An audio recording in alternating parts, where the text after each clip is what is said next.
Motorcycling is built on bold ideas that promise faster, safer, and cooler rides. But not every revolution survives the road.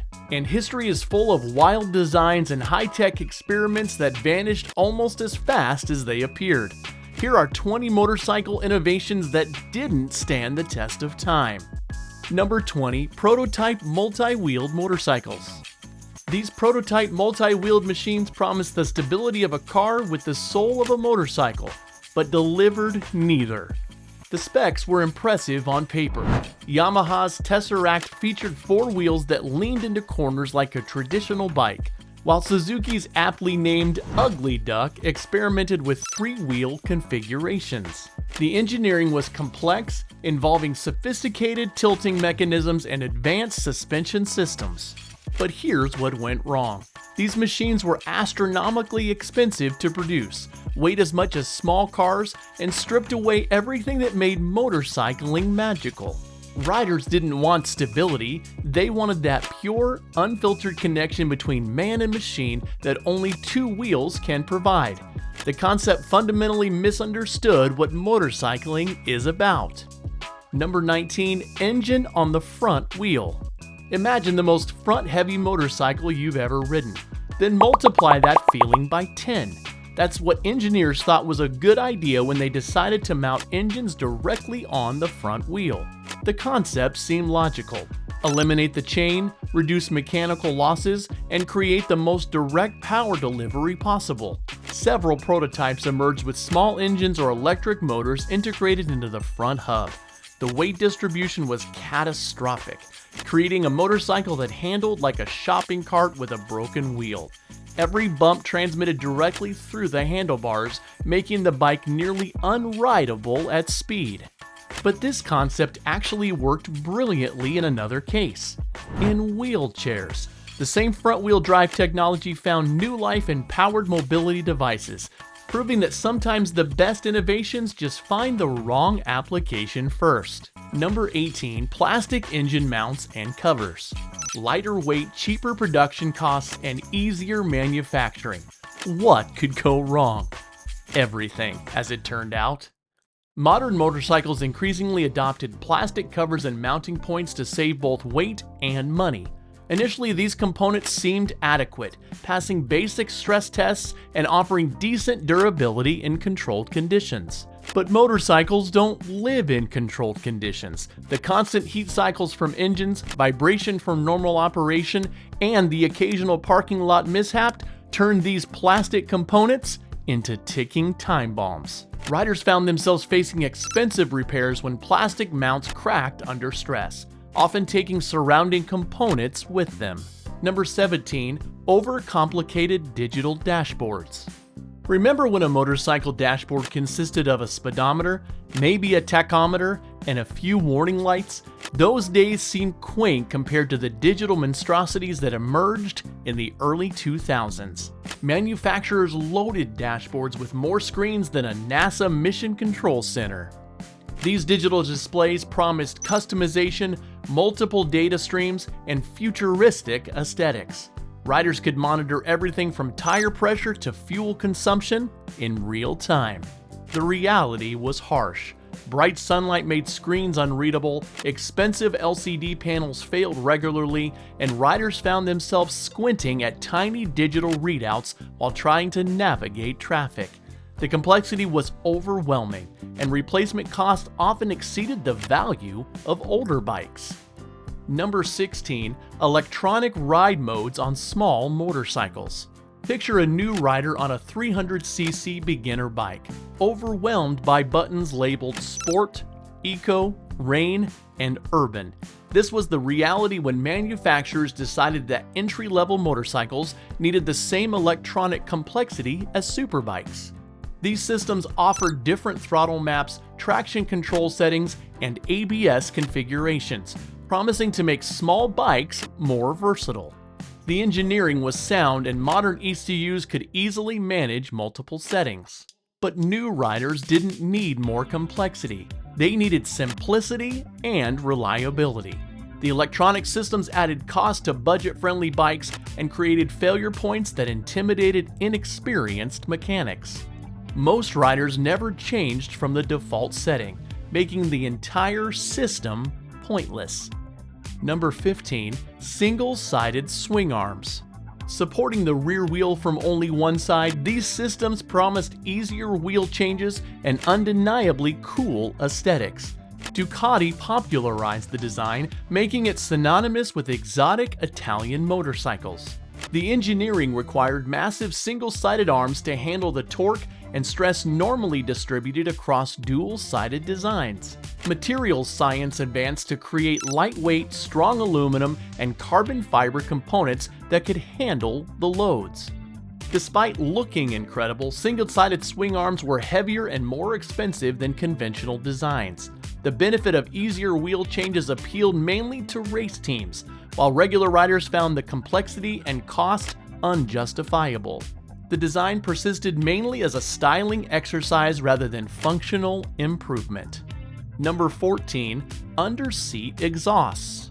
Someone at Yamaha looked at the traditional exhaust location and thought, what if we moved all the heat right under the rider's bottom? The underseat exhaust seemed innovative. Cleaner lines, centralized mass, and unique styling that set bikes apart from the competition.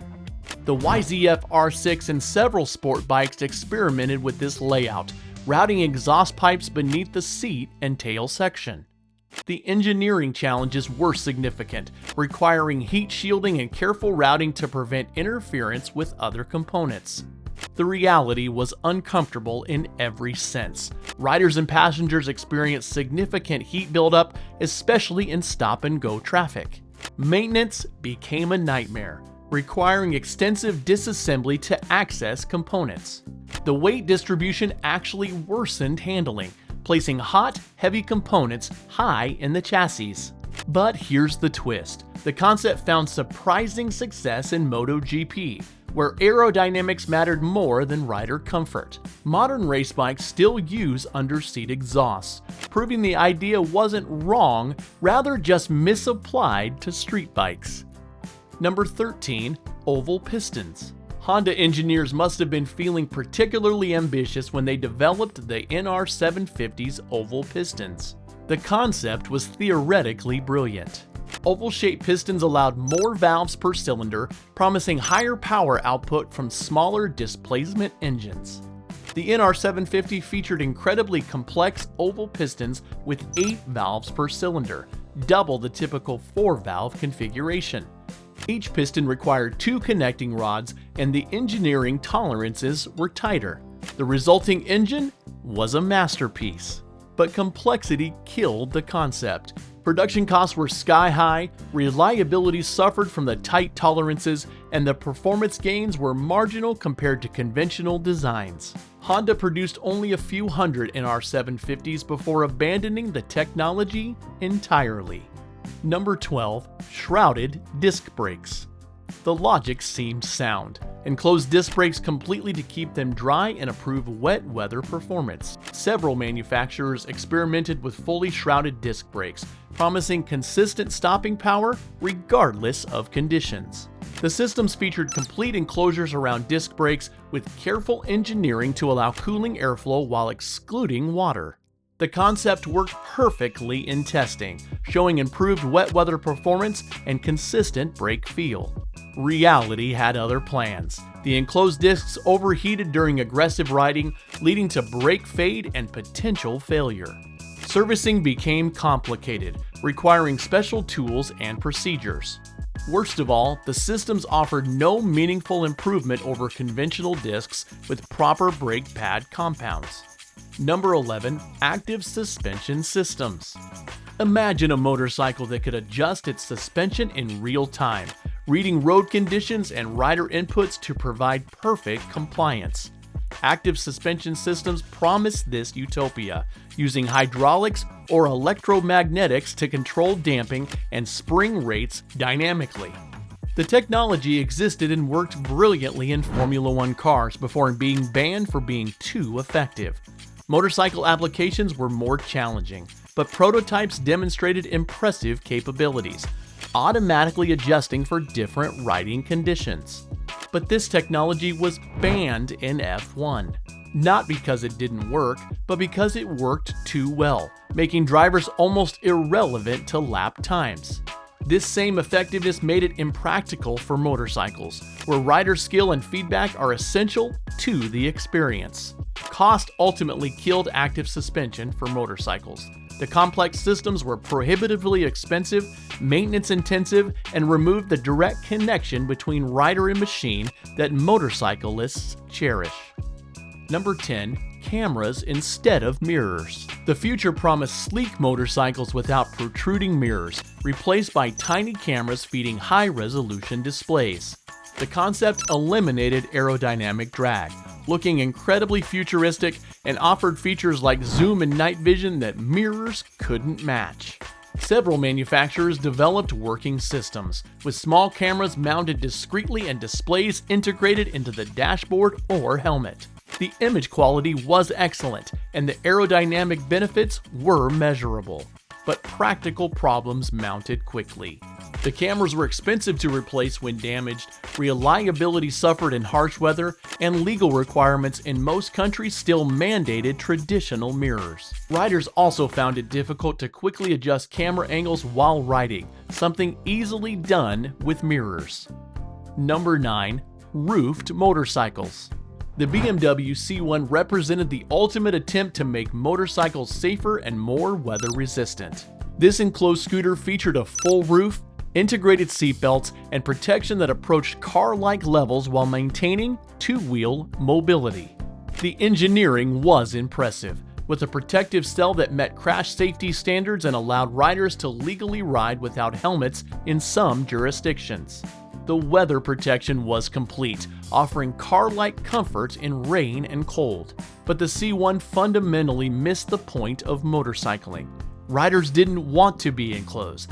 They wanted freedom, wind, and an unfiltered connection to their environment. The added weight made handling difficult, and the protection was insufficient compared to actual cars, creating an uncomfortable middle ground that satisfied no one. Number 8. Direct injected two-strokes. Two-stroke engines faced extinction due to emissions regulations, but direct injection promised salvation. By injecting fuel after the exhaust port closed, engineers could dramatically reduce unburned hydrocarbons while maintaining two-stroke simplicity and power. The technology worked brilliantly in testing. Companies like Orbital developed sophisticated injection systems that met strict emission standards while preserving the lightweight, high-power characteristics that made two-strokes attractive. Complex electronics, expensive injection systems, and rapid regulatory changes killed mainstream adoption. The technology required precise fuel mapping and expensive components, negating two-stroke cost advantages. Four-stroke engines improved rapidly, making the complex two-stroke systems unnecessary. But this technology succeeded spectacularly in outboard marine engines, where emissions regulations were different and the performance benefits justified the complexity. What failed on motorcycles became standard on boats. Number 7. Two-wheel drive motorcycles. Two-wheel drive systems that powered both front and rear wheels promised incredible traction in challenging conditions. Companies like Christini developed hydraulic systems that could engage front-wheel drive on demand, while Yamaha experimented with electric front-wheel assistance. The systems worked, delivering genuine traction improvements in dirt and snow. But the cure was worse than the disease. The additional weight, complexity, and altered handling characteristics made the bikes cumbersome for normal riding. Most riders found that better tires and technique provided superior results without the mechanical complexity. Number 6. Rim-mounted brakes. Eric Buell had a radical idea. Mount brake discs around the rim's perimeter, creating enormous leverage for stopping power. The zero-torsional load system featured a massive disc that surrounded the wheel, promising incredible braking performance. The physics were sound. The larger diameter created tremendous mechanical advantage, and the systems reduced stress on the wheel bearings. Buell motorcycles featured these brakes for years, demonstrating their effectiveness on the track, but practicality problems mounted. The large discs increased unsprung weight, affecting suspension performance. Servicing required special tools and procedures, and replacement costs were astronomical. The performance advantages were marginal compared to the conventional high-performance brakes. Number 5. Hydraulic drive systems. Honda's DN01 represented the ultimate attempt to reinvent motorcycle transmissions. Instead of gears, chains, or belts, the system used hydraulic pumps and motors to transfer power smoothly and efficiently. The hydraulic transmission offered infinite ratio adjustment, smooth operation, and impressive durability. The system could seamlessly adjust to provide optimal power delivery for any riding condition, promising the ultimate in rider-friendly operation. But the exact same hydraulic drive technology became standard in heavy construction equipment and industrial machinery, where its smooth operation and durability were perfectly suited to demanding applications. Cost killed the DN01's hydraulic system. The complex pumps, motors, and control systems were expensive to manufacture and maintain. Worse, the system offered no significant advantage over conventional automatics that were cheaper and more familiar to riders. Number 4. Wankel Rotary Engines. Mazda proved rotary engines could work in cars, so Suzuki decided to try them in motorcycles. The RE5 featured a compact Wankel engine that promised high power output from a small, lightweight package that should have been perfect for motorcycles. The rotary engine was mechanically elegant, with only 3 main moving parts compared to dozens in piston engines. The power delivery was smooth, and the compact size allowed for interesting packaging options. The technology was genuinely innovative. But rotary engines were emissions nightmares, producing high levels of unburned hydrocarbons. Heat management was difficult, seals wore rapidly, and fuel consumption was terrible. The maintenance requirements scared away potential buyers, and the complex engine was expensive to repair. Number 3. Turbocharged motorcycles. The early 1980s brought us turbocharged motorcycles that promised massive power increases from small engines. Honda, Yamaha, Suzuki, and Kawasaki all produced factory turbo bikes, creating some of the most exotic machines ever to leave showroom floors. The Honda CX500 Turbo, Yamaha Seca Turbo, and Kawasaki GPZ 750 Turbo featured sophisticatedly forced induction systems with intercoolers and wastegates. The power output was impressive, with some bikes producing nearly double the naturally aspirated power. But turbo lag made these bikes dangerous. The sudden power delivery could catch riders off guard, leading to accidents. The systems were complex, expensive, and unreliable. Worst of all, they made motorcycles unpredictable precisely when predictability mattered most. But here's the twist. Turbocharging is making a comeback in modern motorcycles, but with sophisticated electronic controls that eliminate lag. Companies like Kawasaki have successfully reintroduced turbo technology, proving the concept wasn't wrong, but just premature. Number 2. Hub Center Steering. Imagine steering that completely separated braking forces from suspension movement, promising perfect handling and no brake dive. Hub-centered steering systems moved the pivot point to the wheel center, creating a completely different riding experience. The Yamaha GTS 1000 and several other bikes featured working hub-center steering systems with sophisticated linkages that maintained proper geometry throughout the steering range. The engineering was brilliant, eliminating many traditional motorcycle handling compromises. But the steering feel was completely alien to riders accustomed to traditional forks. The feedback was vague, the complexity was daunting, and the cost was enormous. Most importantly, riders didn't want perfect handling. They wanted the familiar, communicative feel of traditional steering. Number 1. Single-sided forks. At number 1, we have perhaps the most logical innovation that somehow failed: single-sided forks. The concept was beautifully simple.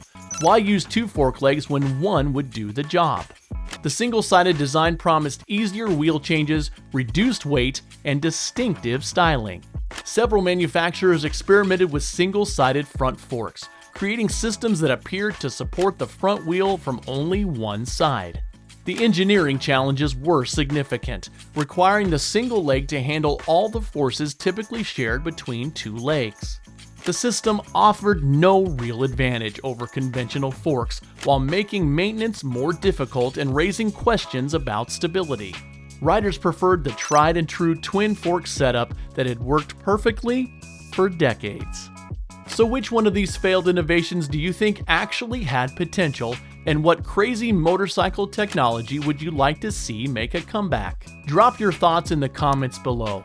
And if you enjoyed this journey through motorcycling's greatest misadventures, hit that subscribe button, because unlike these innovations, our content is built to last.